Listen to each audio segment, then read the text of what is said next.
Cervix से, जो कि बच्चेदानी के माउथ को बोलते हैं सर।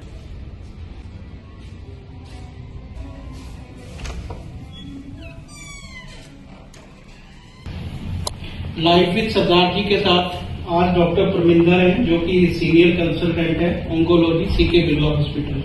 तो मैडम अपना इंट्रोडक्शन दीजिए। मैं डॉक्टर परमिंदर कौर हूँ। मैं senior consultant gynae oncology CK Birla hospital यहाँ प्रैक्टिस करती हूँ। मेरा फील्ड है mainly gynae cancer surgeries, uterus में, ओवरी में, सर्विक्स में, वजाइना, वल्वा, इनके कैंसर से रिलेटेड सर्जरीज और फर्दर ट्रीटमेंट दिया जाता है। मैडम आज हम सन 26वां दशक चल रहा है। कैंसर क्या चीज है? कैंसर का नाम सुनते ही लोग क्यों घबरा जाते हैं, और कैंसर का मतलब लोग सीधा ये क्यों सोचते हैं कि भाई अब तो लाइफ खत्म और सब कुछ खत्म। कैंसर ऐसा क्यों है? कैंसर को थ्रिलर क्यों माना जाता है? बिकॉज ये तब से पहले जब स्टार्टिंग में जब कैंसर का इलाज शुरू हुआ था, कैंसर की बीमारी के बारे में पता चलना शुरू हुआ था, तब हमारे पास इतनी एडवांस टेक्नोलॉजी नहीं थी इसको इलाज करने के लिए। लेकिन अभी हमारे पास एक तो प्रिवेंशन अवेलेबल है, हम कुछ ऐसे टेस्ट करा के इसको पहले ही पिक कर सकते हैं और उसको इलाज कर सकते हैं, जिसमें कि कैंसर क्योर भी हो जाता है, जिसमें कि वापस आने का रिस्क भी कम है। और कैंसर से लोग इसलिए भी डरते हैं क्योंकि अगर हम अपने सिम्टम्स को इग्नोर करते हैं, कैंसर एडवांस स्टेज पे पहुंच जाता है, स्टेज 3 या 4 पे पहुंच जाता है, जिसमें कि हम उसको ट्रीट कर सकते हैं, हम क्योर नहीं कर सकते। मतलब कि उसके कैंसर में वापस आने के चांसेस रहते हैं, इसलिए लोग इससे डरते हैं। बट अगर ये डर है तो लोगों को प्रिवेंशन पे ज्यादा फोकस करना चाहिए। मतलब अगर प्रिवेंशन है, अवेयरनेस है, तो कैंसर से बचा जा सकता है। हाँ जी, बिल्कुल। तो मैडम मैं आपसे सिर्फ, आप गायनी कैंसर ऑन्कोलॉजी हो तो मैं गायनी के लिए आपसे बात करूंगा। मैडम आजकल सुना जाता है कि HPV वैक्सीन क्या चीज है और ये किस एज में लगाई जाती है, और क्या ये शादी से पहले लगाई जाती है, शादी के बाद लगाई जाती है? पहले हम बात करते हैं कि सर्वाइकल कैंसर क्या है। सर्वाइकल कैंसर है जो सर्विक्स से निकलता है। सर्विक्स हम बोलते हैं जो बच्चेदानी का मुंह होता है, लोअर पार्ट, जिसको माउथ ऑफ यूट्रस भी बोला जाता है, उसको सर्विक्स कहते हैं। उससे जो भी कैंसर बनता है उसको सर्वाइकल कैंसर बोलते हैं। और इस कैंसर का मोस्ट कॉमन कॉज है HPV वायरस। HPV वायरस एक इन्फेक्शन है जो सेक्सुअली ट्रांसमिट होता है। अगर वो आपको इन्फेक्शन होता है, मान लो अगर आप 30 ईयर्स से कम एज के हैं, तब आपकी इम्यूनिटी होती है इतना कि आप अपनी इम्यूनिटी से उसको क्लियर कर पाओ इन्फेक्शन। लेकिन अगर आपकी एज 30 ईयर्स से ऊपर हो जाती है तो आप उस इन्फेक्शन को क्लियर नहीं कर पाते कम्प्लीटली। अगर वो वायरस वहीं रहता है और अगले 5 या 10 साल तक वहीं पर रहता है, तो वो उसके सेल्स में ऐसे चेंजेस कर देता है जिससे कि आगे कैंसर बनने का रिस्क रहता है। इसलिए उस HPV वायरस के अगेंस्ट वैक्सीन बनाया गया है, ताकि आपको इन्फेक्शन हो तो आपको वो डिजीज बनेगा।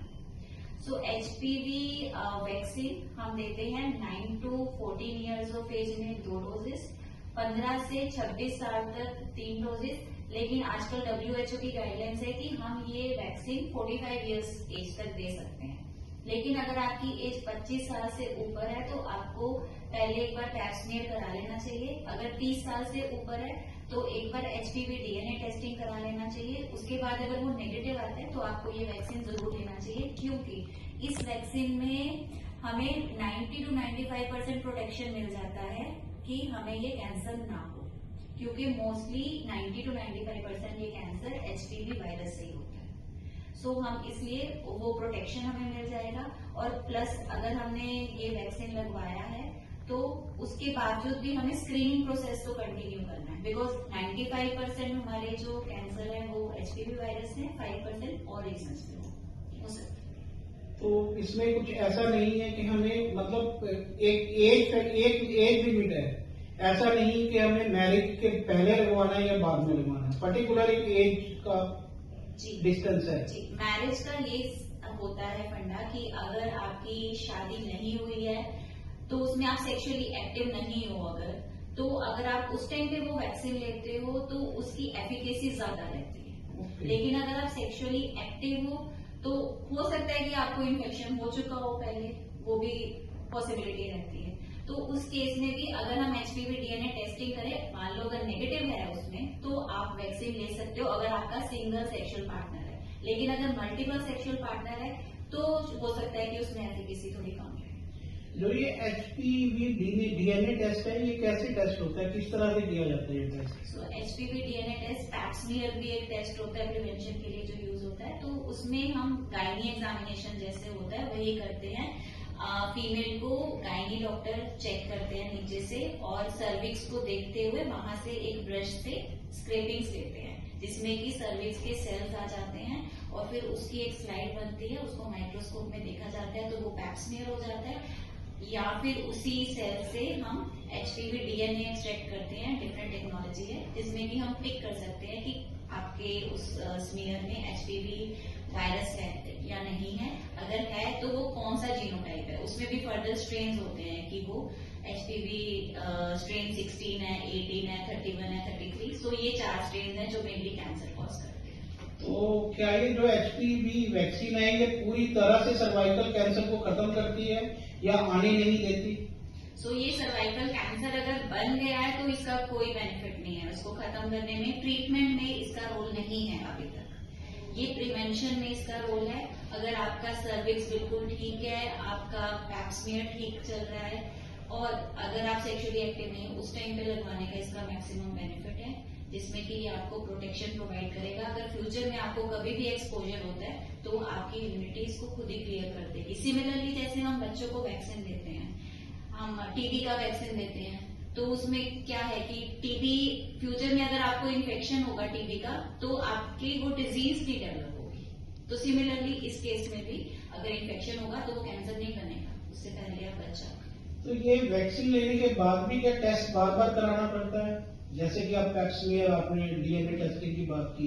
हाँ जी, जैसे मैंने बताया कि 95% प्रोटेक्शन होता है लेकिन 5% केसेस हैं कि जो HPV डिपेंडेंट नहीं है, जो वायरस के कारण नहीं हो रहे। 95% तो वायरस के कारण हो रहा है उससे बच गए, लेकिन जो बाकी 5% बच जाते हैं उसके लिए हमें ये स्क्रीनिंग करना पड़ता है।